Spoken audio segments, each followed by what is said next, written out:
Hey guys, and welcome to the Reseller Room podcast. My name is Thayne, and I'm here with Chase, and we are excited about today's topic. This podcast is designed to help you start or grow your reselling business. So today's topic is one that is very important to me, and that is work-life balance. What is it, and is it even possible? Let's dive in.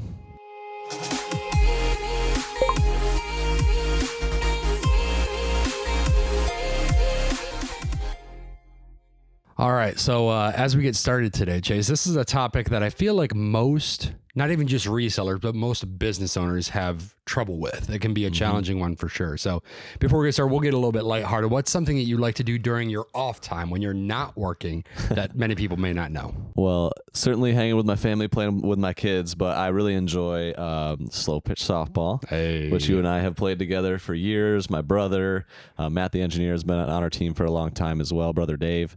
So love doing that. Spike ball, racket sports, man, anything with a racket, ping pong, tennis, pickleball, love that stuff. You often talk about your ping pong championship being one of your greatest accomplishments. Right. I think we talked about that in a previous episode. Yep.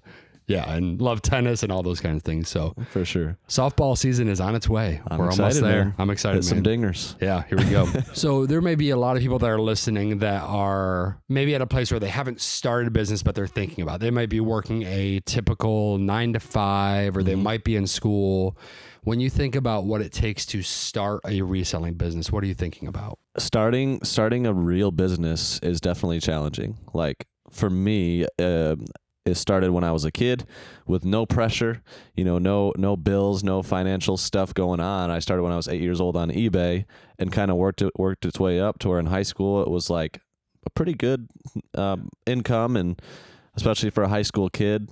And then college, I got more serious about it and was doing like 6 figures in sales each year when I was in college and even in high school a little bit. But like still it was a question of like, is this something that could make sense on a full-time basis? I went to college, got a degree in food marketing, and could have got a job at like Kellogg's or something like that. Got married 1 year before graduating college, and then the decision had to be made of whether or not I would apply for like a real job. Or do this crazy selling video games on eBay thing. Yeah. So like, it was a big decision because at that point, I'm married, I have responsibilities, I have bills, and it's a tough decision for whether or not, that's something that we could pull off. So how much time should someone expect to invest into starting a business, even outside of whether they're going to college or have another job? Like how much time should they expect to invest to get something off the ground? Yeah, I think if you can do it intentionally, like if it's a side hustle, you have other things going on, if you can give it 10 hours a week for an extended period of time and gain connections and grow things, I think you could get at least an idea of if it can be like a full-time thing. I'd say that's probably about bare minimum. You might need to expect more like 20-ish hours a week. That's about what I did in college. Okay. And that gave Alyssa and I like a good idea of if we doubled the time and the income doubled, would it be worth it? And I think the answer to that question for us was yes. Right now, this would be worth it. How long did you stay in that side hustle mode where you were still doing other things, having other jobs, having other sources of income? So yeah, right up until I was 22 when I graduated college. So like 18 to 22, I got married when I was 21. So I would say really like a year that was the income that I had. And then it was right when I graduated, my wife still had a year left of college, and we had a 1-bedroom apartment. And I said, we talked about it, we prayed about it, and we said, we're going to give this thing a 3-year trial. Okay. Which is a very generous trial. That's a good trial. That my beautiful wife gave me of like, if this thing works out within 3 years, then I think we can really consider it. And we should do it before we have kids while the risk is a little bit lower. That was kind of our thought there. So transitioning from you were working at like not hardware place, but like so it was an electrical distributor, electrical parts and pieces. Yeah. That was your college job. So moving from that into doing full-time reselling where it was the primary income, how much work do you felt like went into that? Was it simple and easy for you, or did you feel like you had to put in a lot more work and time and effort? Yeah. I mean, for me, it felt pretty natural. Cause this is like in my blood, like it's just always been the way that I am. It's honestly what I really wanted to do. I just didn't think it was actually possible. So it shifted from like 20 hours a week on a side hustle basis to basically just doubling that. And still, like, we were really busy as a young married couple, had a lot of social things going on. So like 40 to maybe 50 hours a week to kind of get the business off the ground is where I transitioned to. I feel like a lot of people, when they first start a business, you'll hear people talking about they're putting in 70, 80 hours a week, 65 to 80 hours a week, or even more sometimes with some people to get something off the ground. That it takes you have to do that much in order to just be profitable or just make money. How have you been able to stay so efficient in what you do to be able to just get this built in that amount of time? Yeah. So first off, like, I think that, I totally understand why people work 70, 80, 100 hours a week, especially getting a business off the ground. And I have been tempted to do that so much. Yeah. Because there's always work to do. There is always work to do. And when you're a one-man operation, it's like, if I work more profit's going to happen. Like I've got the formula down.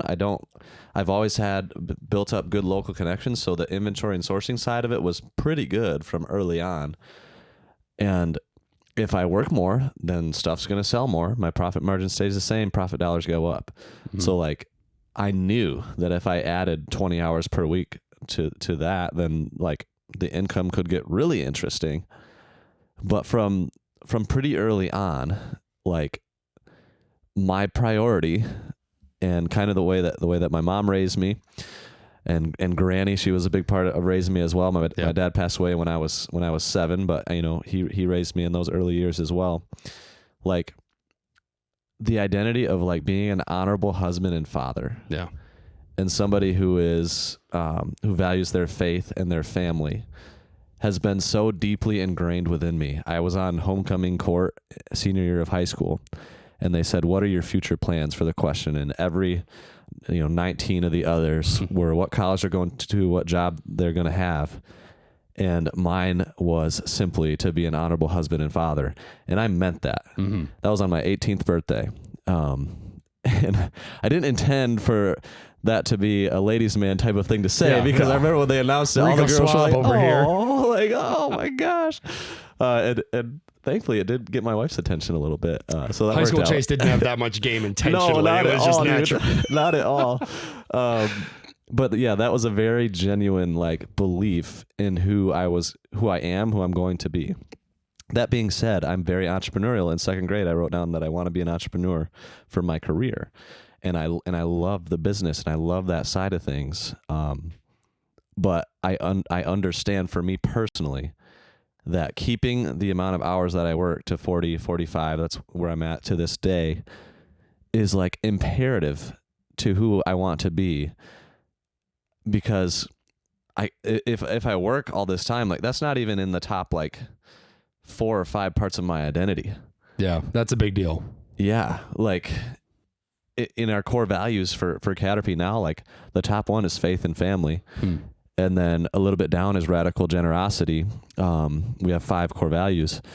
And those 2 are very, very important to me. And faith and family is like, I can't be an honorable husband and father if all my time is not with them. I feel like a lot of people get their identity caught up in being a small business owner or being an entrepreneur. Me included. Yeah. But yeah, like there's definitely a part of me that is within that. But like I'm trying to set my schedule up so that it supports who I want to be. You've kind of created that discipline and that structure so that, because I mean, like you said, when you're starting a business, more hours in means more money out almost every time. Like it's not in a typical 9 to 5, you kind of have someone else setting the terms of how much you can make or how much you can do. When you work for yourself, the sky's kind of the limit in a way. And it's on you. And you've had to kind of create some disciplines. And so obviously like having that 40 to 50 hour or 40 to 45 hour work week has been one of those. What are some other disciplines that you've had and just as you've grown in the business to kind of keep faith and family first? Yeah. So, my beautiful wife, Alyssa, has really, helped with this. So I'm very thankful for her. You know this, how she is to me in supporting me. And I try to do this for her too, but we both have pretty clear like identities and people that we want to be, people that we're growing to get more like. We both want to be more like Jesus. You know, we love Jesus, and that's a big part of our identity. And so she is excellent at supporting that. Yeah. She knows who I want to be. It's very clear. Yeah.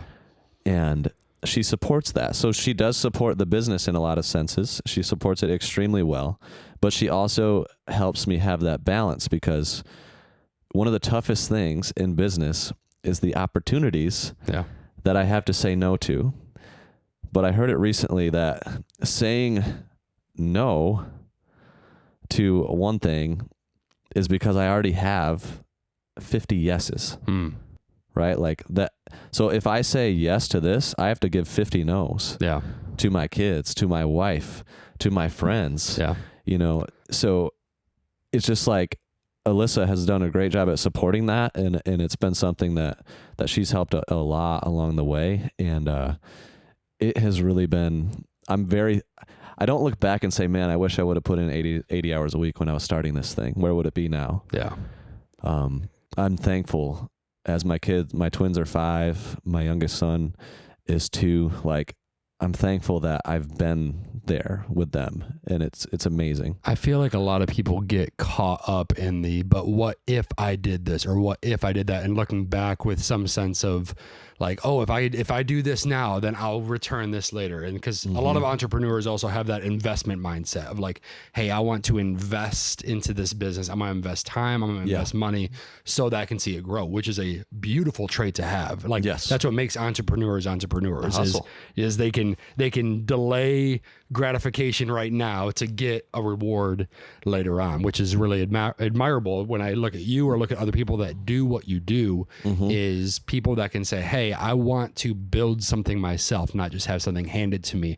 And while we continue this conversation, I want to thank this video's sponsor, Flipper. In our business, we have to value games, and sometimes valuing them one by one can be a very slow and tedious process. And that's why we've started using a new software that allows us to scan dozens and dozens of games in just seconds. Here's how it works. All you have to do is take a picture of the spines, cover, or cartridges of a bunch of games, and then Flipper will analyze that image and give you a big list of every single title, how much it's worth according to price charting and eBay solds. You get a report of the total value of what you just scanned and the average price per item. If we're out and about at garage sales, or we're at game stores where we need to quickly scan a bunch of items, Flipper has become our new go-to. It's a newer service, so they're launching updates every single week. For instance, recently they added even more data options to really fine-tune exactly what you want. This includes condition options, sell-through rate, price distribution, and more. I'm excited to see what Flipper continues to launch. They don't just do video games, they have lots of other things that you can scan, and it's become very valuable to us in our business, especially when people are always sending us photos of their collections. Flipper is free to use, so go over to useflipper.com to try it out today. And if you're interested in their pro version, you can use our code ROOM20 for 20% off your first month. Thank you to Flipper, and now back to it. When you're looking at someone who's maybe in those first couple of years, so you talked about that 3-year trial that you guys had, and you're saying if I double the time, I can double the income, but in scaling, there's tensions that come in. Scaling is not just a line that goes like this. There's bumps and hiccups, and I didn't that tax bill came or that showed up, or I caught you one there. But is this real? Yeah. So what would you say to the person who right now feels like they're giving and giving and giving to the business and doesn't feel like they're getting as much out of it as they could? Yeah, I mean, I understand where you're coming from. And I think that there is wisdom in like understanding that maybe there's some seasons where you might grind a little bit harder. Yeah. And I think that's okay. So if that's where you need to be for like a short period of time, what I would say is like, I've given advice of like, I'm going to give this 3 months to where maybe you have a full-time job, but you want to see if your side hustle could be a full-time thing. Yeah. So you want to like do 30 hours a week instead of your 15 Yep. extra.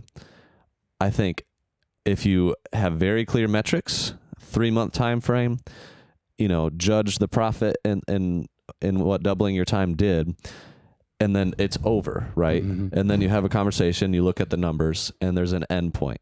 I think the temptation and what happens most of the time, and I see this with a lot of people, is you're like, I'm going to grind. This is just a season of getting things done. Mm-hmm. And then They never turn it off. it never turns Yeah. off. Like, it's like, what is your end game? You got to have like this is not who I want to be, right? Like, but this is just a short period of time. It's a very clear goal.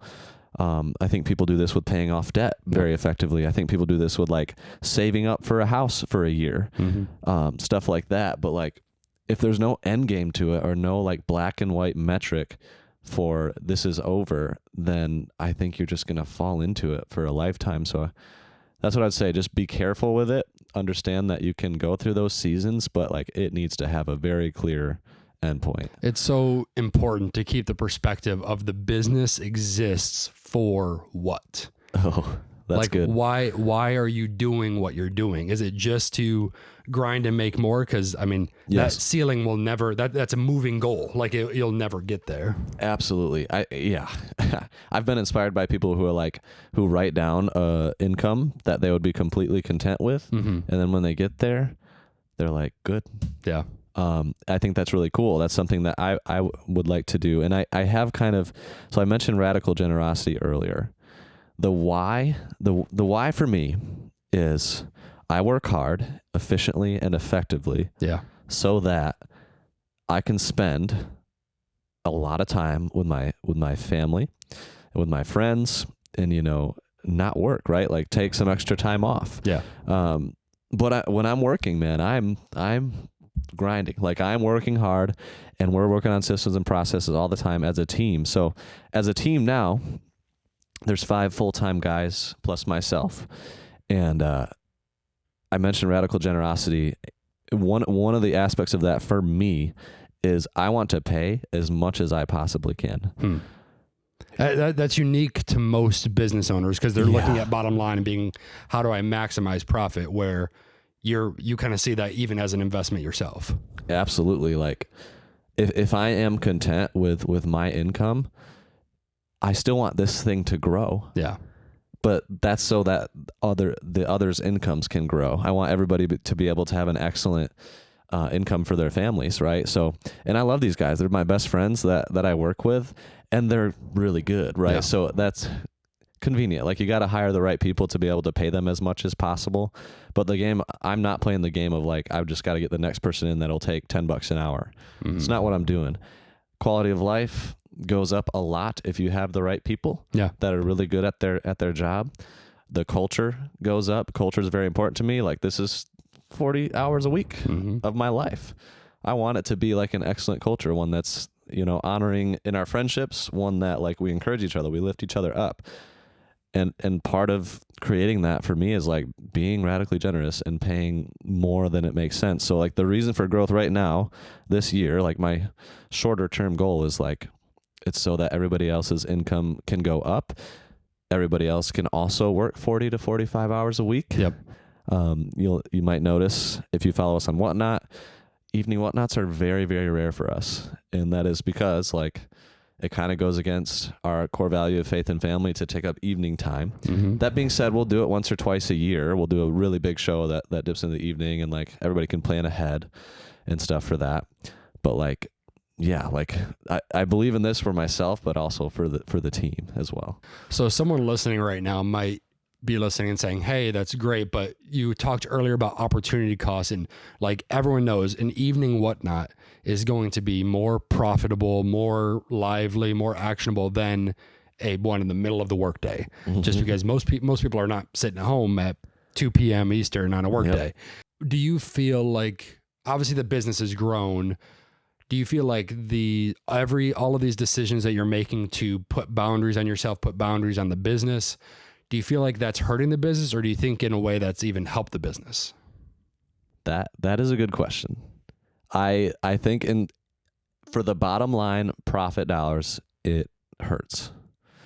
But I am very okay with that. Yeah. And I think the guys that work here are very okay with that because we all understand why we're doing this, right? So we would make more money if we did all of our whatnots in the evenings, no doubt about it. Yep. Like plain and simple.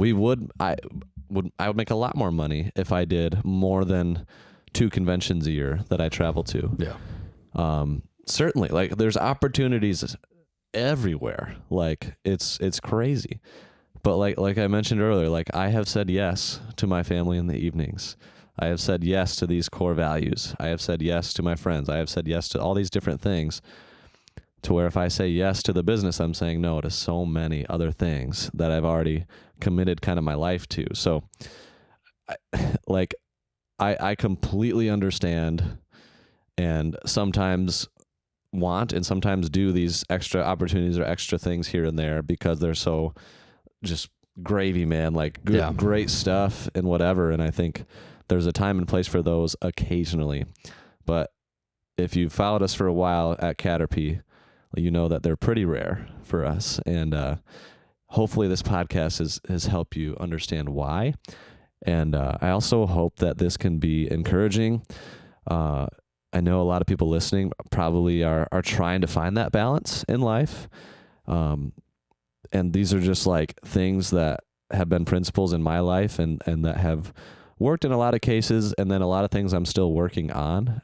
So I hope that we can all learn together in how to be who we want to be. Yeah. You've done a great job unpacking just priorities matter. We all have 24 hours in a day. We all have 7 days in a week. How you spend it matters. And sometimes you're going to have to invest and do more work or grind a little bit harder or take that next step in the business or go to that convention or travel to do that next buyout. And those days are good, but it's important to prioritize, to remember why we're doing what we're doing. Yeah. Because that's really the motivation in this thing is you work so that you can have a life. It's not always about having, well, I've got to balance my life, my work, and I got to give and take. It's no, this thing feeds this thing. Yeah.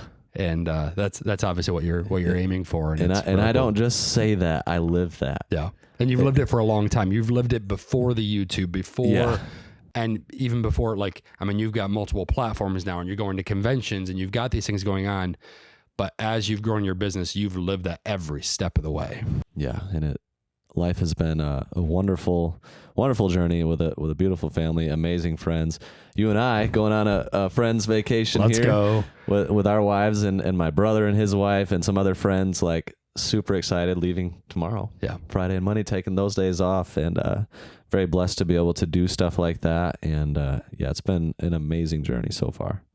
Obviously, Chase, everyone has a different perspective on work-life balance. Everyone goes about it a little different way. There's different ways to do it. Different people will work different days of the week, different hours. Some people I've seen people that work in 12 hours in 4 days or spreading it out over 5 or whatever that looks like. We've talked about the Discord before. Share a little bit about just what that community has meant to you. Yeah, so we have a community of resellers in our Caterpie Discord, which we'll have linked below. But like this has been amazing. We're doing live calls every other week there, and those conversations have been about these types of podcast topics, doing deep dives into these things. So it has been amazing to be around like-minded people and just like the business acumen, the desire to grow as people and as businesses. It's like so contagious that like it helps me get better. It helps me get more efficient. It helps the systems and things to improve. And people are like dropping their knowledge. People that are far above me, multiple 7-figure sellers, and then smaller sellers that are killing it in their own way. It inspires me, and it really helps me to grow. So like, if you are somebody that wants to put in the work, that wants to connect with people, and that wants to grow, please join the Discord. But if you're somebody that's not wanting to grow, that doesn't want to put in the work to connect with people, help other people, and in return get help, please do not join. That's not what we're looking for. So we just want people putting in the work. That's the beautiful thing about the Discord is it's people that are in there mutually trying to benefit each other. Yeah. It's not just like if you're signing up to the Discord, you're being like, cool, I'm going to log in, get all the information I need, and then log out. That's not what it's built for. Yeah. Help me get ungated on Amazon. I'm just going to ask all the questions, do all the things. No, that's not really what it's there for. We will help. Yeah. But you got to put in the work. You got to make the connections and give a little bit as well. So it's awesome. Hey guys, we're super grateful for you tuning in. We hope that this conversation has been helpful for you. I know that this is a topic that everyone at every step of their reselling journey, whether they're brand new to it or they've been doing it for 30 years, it's a tension that they walk with. So, hope you've enjoyed this. Leave a comment down below if there's a topic that you'd like to see us talk about, and we will see you next time on the Reseller Room. thank you guys.